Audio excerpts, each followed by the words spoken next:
CNN When Michael Bloomberg takes the 2020 debate stage for the first time Wednesday night, allegations of sexist and misogynistic behavior will loom over the former New York City mayor. They include claims from the 1990s that prior to a male colleague's wedding, Bloomberg told a group of female employees to line up to give him a blowjob as a wedding present, that he would regularly direct comments like "look at that nice piece of ass" at women in the office, and that upon learning that a female employee was expecting a baby, he responded, "Kill it." Bloomberg, through his representatives, has denied making the "kill it" comment and other comments laid out in at least 2 lawsuits, but has also acknowledged that he has made comments that do not align with his values. The renewed criticism comes as the 78-year-old is mounting an unconventional campaign for the White House, choosing to forego the 4 early states and targeting the delegates' rich Super Tuesday contests and beyond. The billionaire has already poured hundreds of millions of dollars into the race, blanketing the country with more than $400 million on television, radio and digital advertisements. Those efforts appear to be working for now. Bloomberg has risen in recent national polls, notably eating into support for former Vice President Joe Biden. Visit CNN's Election Center for full coverage of the 2020 race. But as Bloomberg's candidacy gains traction, his decades-long record as a business titan and 3 terms as mayor of New York City is garnering fresh scrutiny, including his legacy of fostering the deeply controversial policing tactic of "stop and frisk." And his alleged offensive comments about women could make for particularly charged moments in light of the #MeToo movement.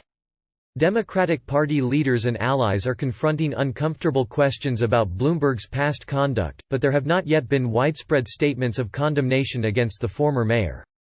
Further complicating matters is the fact that Democrats have been outspoken in calling out the numerous accusations of sexual harassment and assault made against Donald Trump. Trump has denied those allegations. The Bloomberg campaign is responding to questions about his past behavior in part by highlighting his history of promoting women to senior roles both as a businessman and mayor.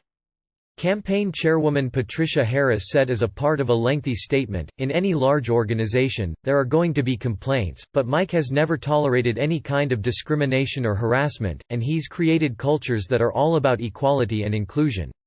Anyone who works hard and performs well is going to be rewarded, regardless of gender, race, sexual orientation or anything else."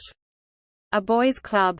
CNN examined 2 lawsuits that paint a vivid picture of the billionaire as having allegedly condoned and promoted misogyny and sexism in the workplace.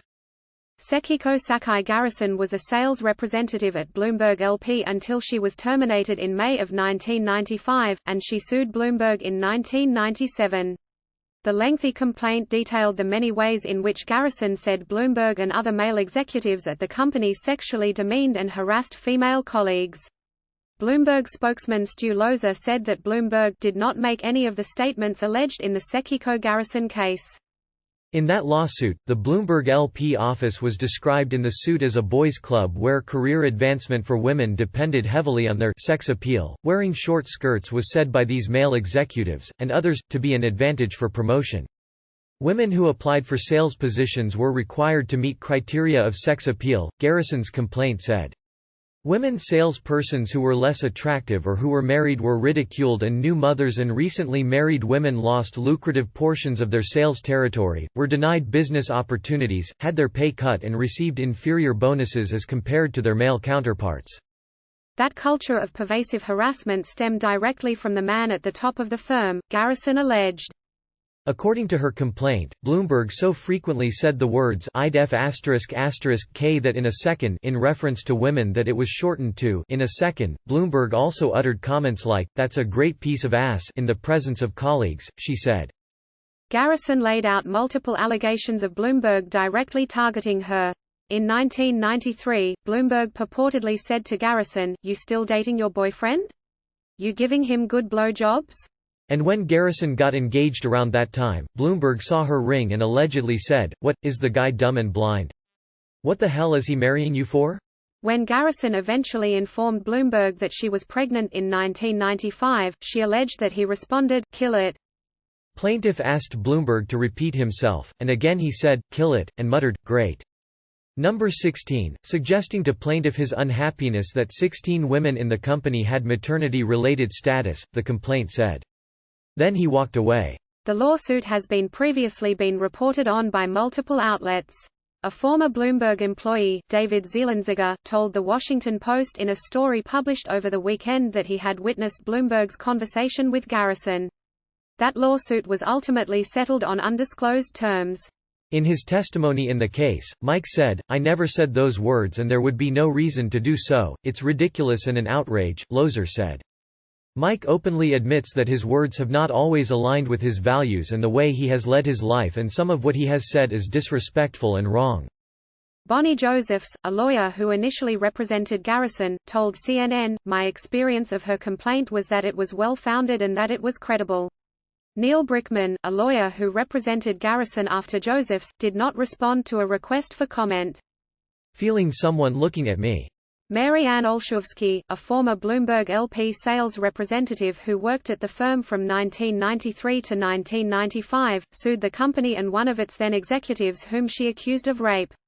In a 1997 deposition, Olszewski said she was regularly on the receiving end of harassing looks from Bloomberg. She said that on at least 20 occasions, she experienced reaching up for things and feeling someone looking at me, turning and seeing Mike Bloomberg directly looking at my skirt going up and giving me a little look, like a sexual look. Olszewski also claimed that Bloomberg often used crude language in the office. "Look at that nice piece of ass," Olszewski recalled Bloomberg saying about a colleague. At one meeting, Olszewski alleged, Bloomberg openly disparaged a woman he was dating at the time, making a condescending joke about how "I need to be deaf, blind and dumb to go out with her." The Village Voice reported in 2001 on details of Bloomberg's deposition in this lawsuit. CNN was only able to obtain a part of the deposition. The media executive said, according to The Village Voice, that he would believe a rape charge only if it was backed up by an unimpeachable third-party witness.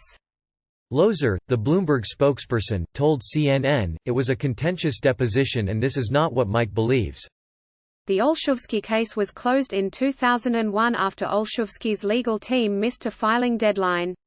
Olszewski's lawyer at the time did not respond to CNN's request for comment.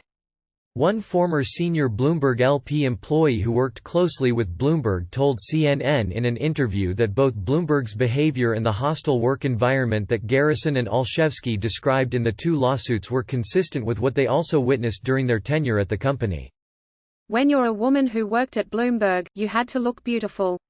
You had to be gorgeous," said the former employee who spoke on the condition of anonymity.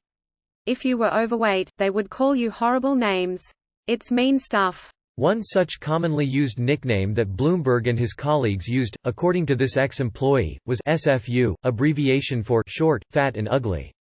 This person also described Bloomberg's penchant for denigrating pregnant women in the office, including by making comments like, "I didn't get her pregnant, but I could have." When Bloomberg deemed a woman attractive, he would make remarks like, "I could have her any time," they said. And those kinds of remarks are not just rooted in allegations from the distant past. Bloomberg was described by one reporter as making crude remarks about women's looks when he was New York City's mayor. And Bloomberg also raised eyebrows in late 2018 when in an interview with The New York Times, he said about allegations leveled against disgraced TV anchor Charlie Rose, "I don't know how true all of it is." Rose taped his namesake show at Bloomberg Studios, and Bloomberg LP was named as a defendant in one of the lawsuits brought against the former host. CBS and PBS fired Rose in November of 2017 after multiple women accused him of sexual harassment, which Rose has denied. "We never had a complaint, whatsoever, and when I read some of the stuff, I was surprised, I will say," Bloomberg told The Times. "But I never saw anything and we have no record, we've checked very carefully."